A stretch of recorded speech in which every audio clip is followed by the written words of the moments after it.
Welcome to this channel. देखिए, इस video में हम लोग कोई भी चीज़ टॉपिक को नहीं पढ़ने वाले, कुछ भी चीज़ समझने वाला नहीं है।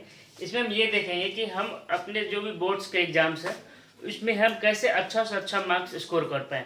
ठीक है, जैसे मैंने अपना बोर्ड का एग्ज़ाम 2015 में दिया था 12th का, तो इसमें मैंने इकोनॉमिक्स में 94 मार्क्स ले गया था।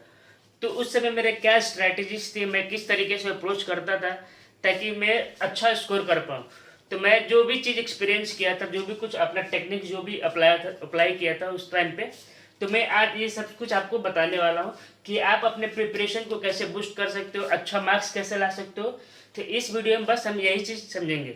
ठीक है, तो देखिए कि आप जब भी बोर्ड का एग्ज़ाम दे रहे हैं, कोई भी बोर्ड हो, या अगर वो CBSE हो या बिहार बोर्ड हो या SSC बोर्ड हो, कोई भी बोर्ड हो, तो आपको क्या क्या चीज़ करना चाहिए। तो सबसे पहले हमें मटेरियल्स पे आते हैं कि हमें स्टडी मटेरियल्स में क्या क्या चीज़ इन्वॉल्व होना चाहिए। देखिए, बुक्स में आप देखेंगे तो सबसे पहले NCERT और VK और, ठीक है, ये दोनों में से कोई एक भी बुक आप पढ़िएगा तो काम हो जाएगा। देखिए, NCERT हालांकि बहुत ही अच्छा बुक होता है, बट इसमें हर चीज़ क्लियर नहीं होता है। जो टर्म्स है वो अच्छे तरीके से डिफाइन नहीं होता, उसको आप अपना समझने जो कैपेसिटी और समझ आपको अच्छे तरीके से समझ में आना चाहिए। ठीक है, तभी आप NCERT को उसको डिटेलिंग में जा सकते हो। ठीक है, तो इसलिए हम लोग रेफरेंस बुक लेते हैं हमेशा विक्की ओरू सबसे बेस्ट बुक है। मैंने भी अपना 12th के एग्जाम में विक्की ओरू ही पढ़ा था। तो विक्की ओरू में हर चीज़ इलोबरेट किया हुआ है, हर चीज़ एक एक टर्म्स को अच्छे तरीके से समझाया हुआ है।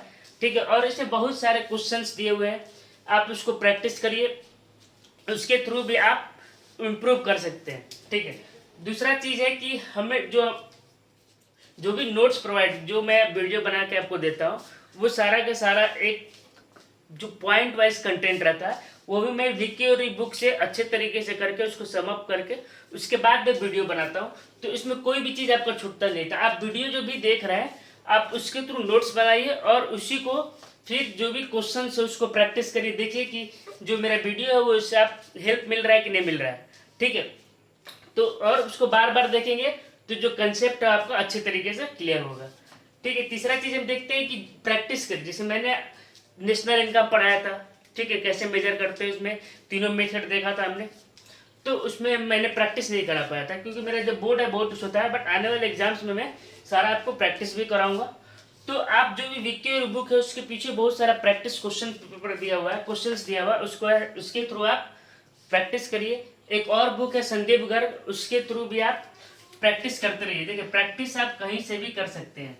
ठीक है, चौथा पॉइंट है कि आप जो भी CBSE बोर्ड से हो या बिहार बोर्ड से हो चाहे अदर बोर्ड्स, किसी भी बोर्ड्स के जो भी प्रीवियस ईयर्स क्वेश्चन पेपर है उसको उठा के आप उसको प्रैक्टिस करिए। अगर आपका जो सिलेबस है वो कंप्लीट हो गया या कोई भी चीज़ है, जैसे आप चैप्टर वाइज भी करना चाहते हैं तो आप देख लीजिए कि मेरा फर्स्ट चैप्टर कंप्लीट हो गया, तब उससे जो भी बुक्स है उससे आप प्रैक्टिस करिए। इससे आपका जो कंसेप्ट है पूरी तरीके से कंप्लीट हो जाएगा और आप कभी चीज़ को भूलेंगे नहीं। देखिए, रटने से कोई भी चीज़ ज़्यादा दिन तक याद नहीं रह सकता, तो आप इसको प्रैक्टिस करते रहिए।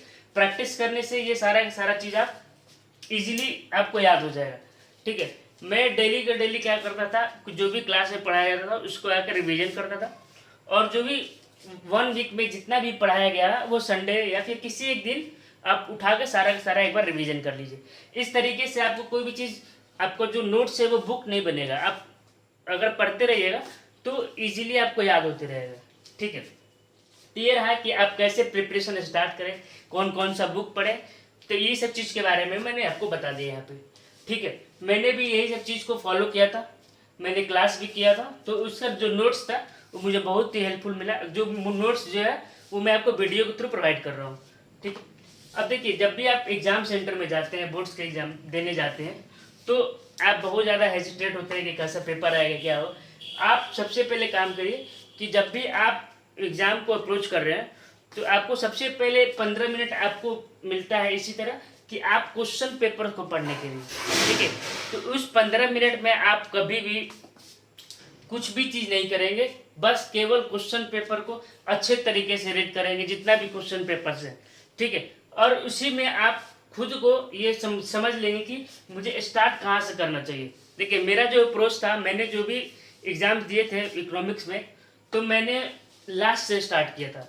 ताकि जो बड़ा क्वेश्चन है सबसे पहले मैंने उसको कंप्लीट कर लिया था, क्योंकि 1 नंबर का जो क्वेश्चन होते हैं वो बहुत ही ट्रिकी होते हैं, जो एमसीक्यू टाइप के क्वेश्चन होते हैं, तो उसको हमेशा लास्ट में करना चाहिए।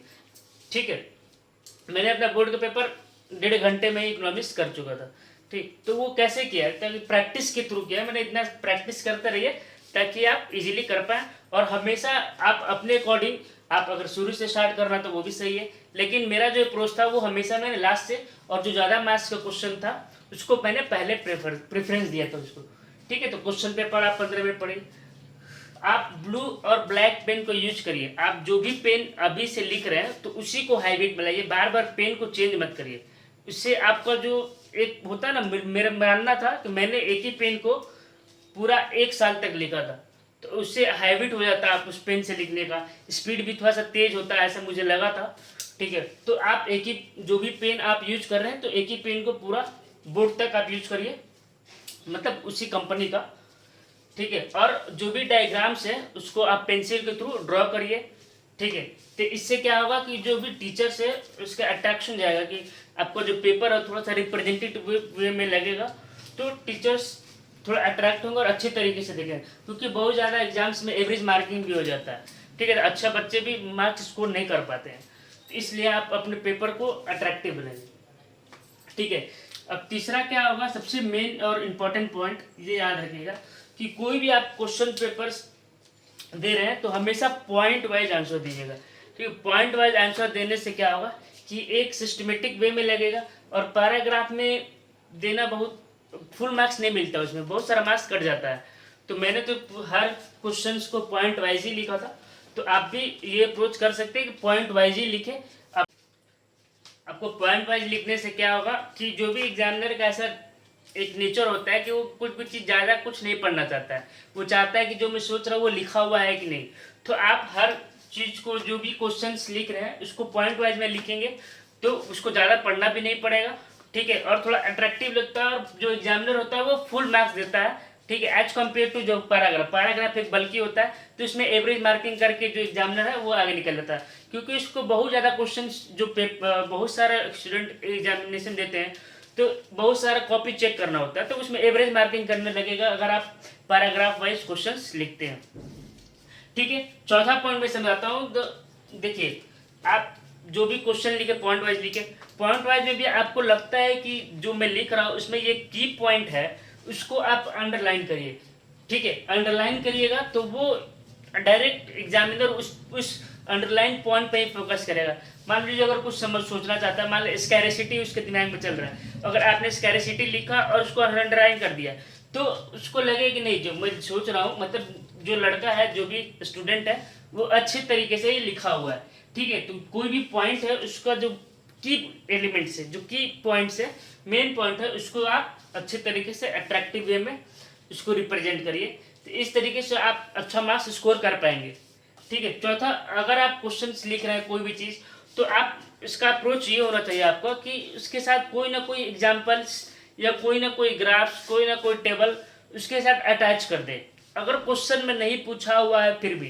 ठीक है, क्योंकि अगर आपको मान लीजिए 3 नंबर या 4 नंबर का क्वेश्चन है, आप एक ना कोई एग्जाम्पल दे रहे हैं, ना कोई ग्राफ बना रहे हैं, ना कोई टेबल, तो आपको उसमें मार्क्स कटने की प्रोबेबिलिटी है। ठीक है, उसमें 3 नंबर 3.5 नंबर मिलेंगे। बट आप कोई एग्जाम्पल के थ्रू अच्छे तरीके से, मान लो मैं डिमांड का एग्जाम्पल है, डिमांड के बारे में पूछा, लेकिन आपको उसको बोला कि डिफाइन डिमांड करके लिखा हुआ है, लेकिन आप उसमें ना एग्जाम्पल दिए हैं और ना ही ग्राफ्स बनाए कुछ भी, तो उसमें मार्क्स थोड़ा सा कट सकता है। तो आपकी तरफ से ये अप्रोच होना चाहिए कि वो कंप्लीट एक पैकेज टाइप पर कंप्लीट आंसर होना चाहिए। तो आप उसको डायग्राम या फिर इसको आप यूज कर सकते हैं। ठीक है, और पांचवा, सबसे देखिए ये उतना इम्पोर्टेंट नहीं है, पर कर दीजिएगा ज़्यादा अच्छा रहेगा। अब कभी भी जो भी क्वेश्चंस, मान लो फर्स्ट क्वेश्चन एंड हुआ, तो आप ऐसे डबल क्रॉस करके उसको ख़त्म कर देते हैं कि हाँ, यहाँ पे जो ये मेरा पार्टिकुलर क्वेश्चंस का आंसर कंप्लीट होता है। ठीक है, तो ये एक राइट अप्रोच होता है। मैंने ये सारे चीज़ किया हुआ है अपने बोर्ड्स के एग्जाम में, जिसके थ्रू मैं अच्छा मार्क्स स्कोर कर पाया। तो इस वीडियो में मैं पहले ही आपको अटैच कर दूंगा मैं अपना मार्कशीट, ताकि आपको श्योरिटी हो, ताकि आपको लगे कि जो आदमी पढ़ा रहा है वो एक्चुअली में उस चीज़ को फेस किया हुआ है और वो इसका एक सही अप्रोच है।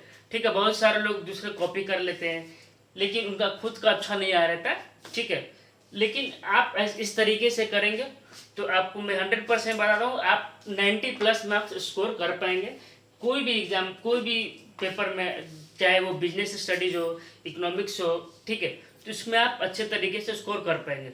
तो अगर आपको इस वीडियो पसंद आए तो शेयर करें। इस वीडियो में बस इतना ही। Thank you so much.